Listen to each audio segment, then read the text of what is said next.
Za celú históriu vysielania sa v markizáckých televíznych novinách vystriedali desiatky výrazných moderátorov. A medzi tých najpopulárnejších patril Patrik Herman. Keď sme začínali v televíznych novinách, vlastne ja som bol najmladší. Bol som Benjamínek redakcie a vlastne ešte taký malý študák, také malé ucho. Dobrolen dnes v Trnave zatvoril svoje brány. Ponúkol nám viac ako 30 koncertov známych našich i zahraničných interpretov a hudobných formácií. Podľa slov organizátorov najväčší úspech zaznamenal koncert bratov Nedviedovcov. Zo Šaštína stráží a Trnavy Patrik Herman. Nevážne teraz.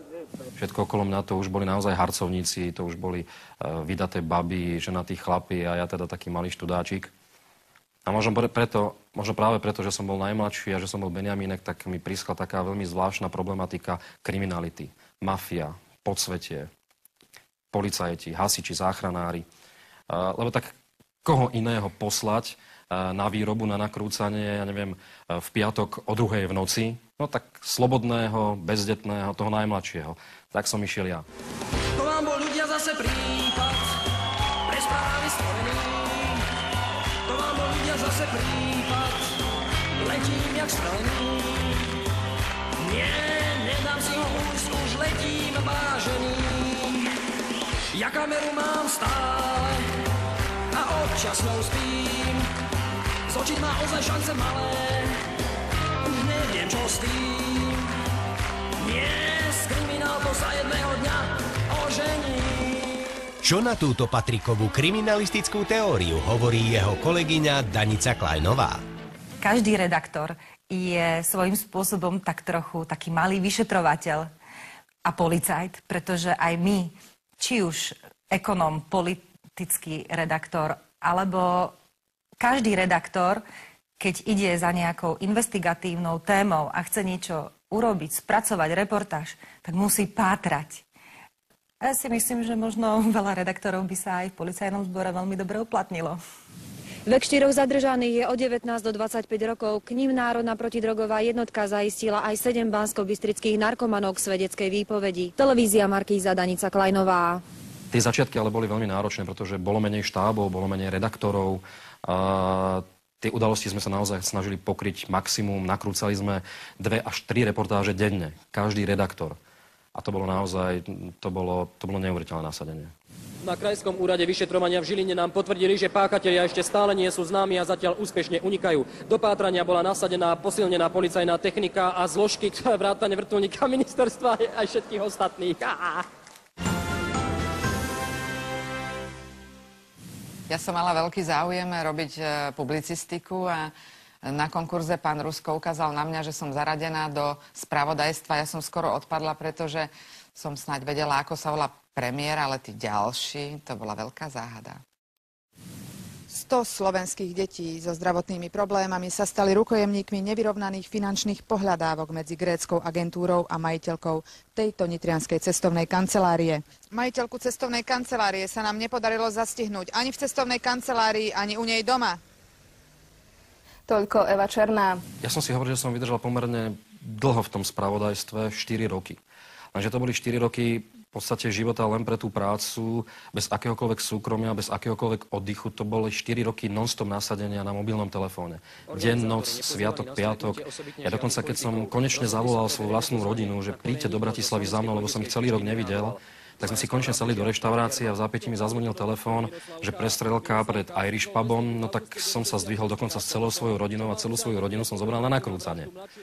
To boli 4 roky naozaj permanentného nasadenia a tie sa potom odzrkadlili v tom, že som skončil vlastne v nemocnici. To ma vlastne zastavilo, kedy pekne krásne prišla pre mňa sanitka a odviezla ma na Kramáre. Tam som si pobudol 2 mesiace, no a tam už potom ten návrat do toho spravodajstva už nebol možný.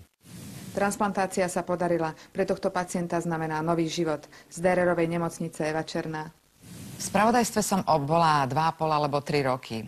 A ja si pamätám veľmi dobré slová našej učiteľky, pani Stani Benickej, ktorá nás učila žurnalistiku, takú skrátenú, taký rýchlo kurz žurnalistiky a tá vždy vravela, že dobrý televízny reportér sa určite musí vystrieľať za 2,5 roka a potom chce zmeniť prácu. A to bolo u mňa. Ja som vyslovene mala pocit, že som sa vystrieľala a nemám viac čo ponúknuť. Aj keď sa na slovenský trh dostane. Počkaj, ja sa naštartujem, ja to dokážem, uvidíš. Čo pomáha? Treba píšať. Takže potom som uvažovala nad tým, že splnila som si svoj sen, môžem ísť. No a našťastie potom prišla šéfredaktorka spravodajstva, aj riaditeľ s tým, že čo tak postaviť vlastný publicistický program, ktorý by riešil občiansko-právne problémy ľudí v tejto našej krajinke. No a to bola teda potom ďalšia výzva.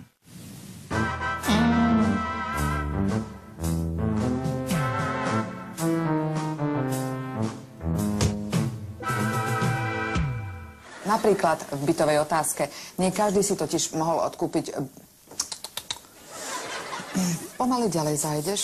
Súkromní vlastníci a mesto by sa mali rovnakou mierou podieľať na uhrádzaní rôznych uhrádzaní. Ale práve mesto kvôli platobnej neschopnosti svoj podiel neuhrádza. Neschopnosti. Tá cože zabijem? Ale nemám čas. Zaponáhľam. Nie každý si totiž mohol odkúpiť byt do osobného vlastníctva. Tak sa stalo, že v jednom obytnom dobe... Ale práve mesto kvôli platobnej neschopnosti svoj problém... Ja sa zabijem asi.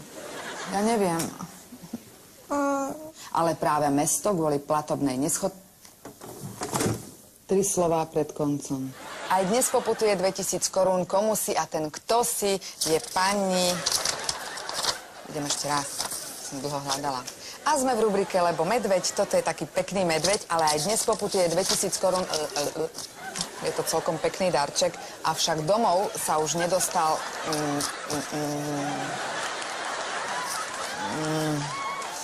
Bože, to by posledné. Za 5 minút 4? Na 4? Sprdele. Až na to, že ten výrobok, ktorý... To je odo mňa všetko, ja sa na vás teším opäť o týždeň. Dovidenia. To by mohlo byť? Eva Černá, to je moja dvojička. Vlastne od počiatkov Markízy. Jednoducho, tak ako sme spolu bojovali v tej bojovej línii proti podsvetiu, mafii a proti zločinu, spravodajstve, vlastne potom naše cesty spoločne viedli do publicistiky, do lampárne. Vlastne my sme stále prepojení do dnešného dňa, vrátane teraz charitatívnych projektov, ktoré máme spoločné. Každý mesiac v týždenníku Markíza nenájdete. Čo by ste chceli? Každý mesiac v prvom čísle... Takýto katalóg s absolútnym...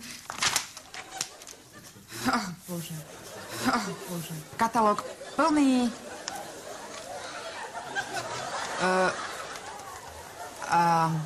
Poplatok je podľa výšky ceny. Jejha. Počúva, nestačí tá jedna. A na zadnú stranu nezabudnite uviesť číslo tovaru a cenu, ktorú ponúkate. Prosím ťa, nestačí tá jedna? Plný atraktívneho tovaru, z ktorého si môžete vyberať. To bolo zlé.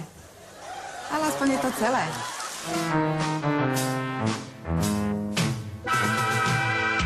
Priatelia, pekne krásne sa pozrite bližšie. Tak toto tu ma má vymasírovať. Tento cícerok. Tak teda predsa sú tu. Žijú medzi nami. Mimozemšťania. A vozia sa na skateboardoch. Vezmeme nožík, ufikneme vrchol a krýváne nižší.